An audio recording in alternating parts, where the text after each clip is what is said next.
disability style. We're going to be talking about some different use of languages relating to people with disabilities and the proper use and the improper use of that language. We're also going to talk about how some of that language came to be. A couple things to keep in mind. One is, although, as you can tell, all three of us have some sort of disability, we do not represent all disabilities. And if you really want to find out the right terminology, ask the person who has a disability. Or if the person is not able to communicate that, ask somebody who's an expert or knows about the field. That's important.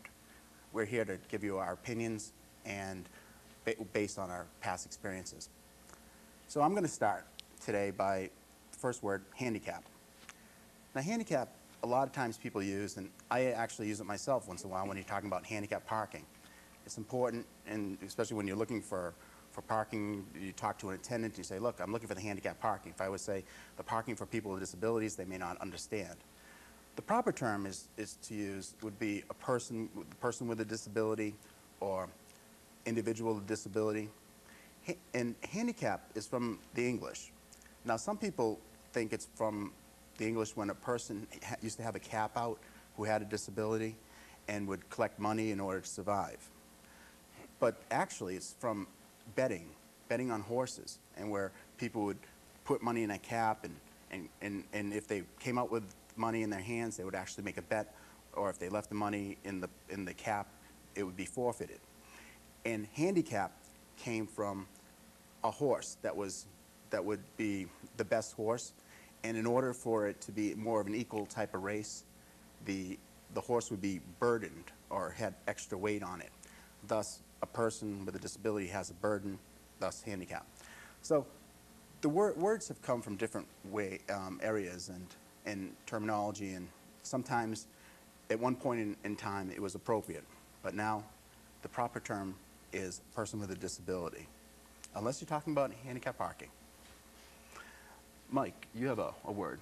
Yeah, my little pet peeve word is physically challenged. I believe that was coined by Ted Kennedy Jr., who had to have one of his legs amputated due to cancer. And he kind of associated it, with his skiing. He's a skier like a lot of the other Kennedys are.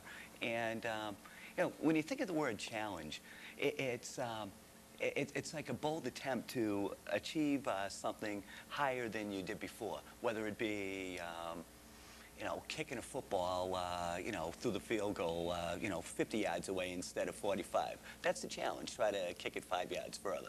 But, I mean, a person with a disability, it's, just trying to, do their, everyday, activities. It's not a challenge to them. They don't choose to kick a ball, 5 yards further.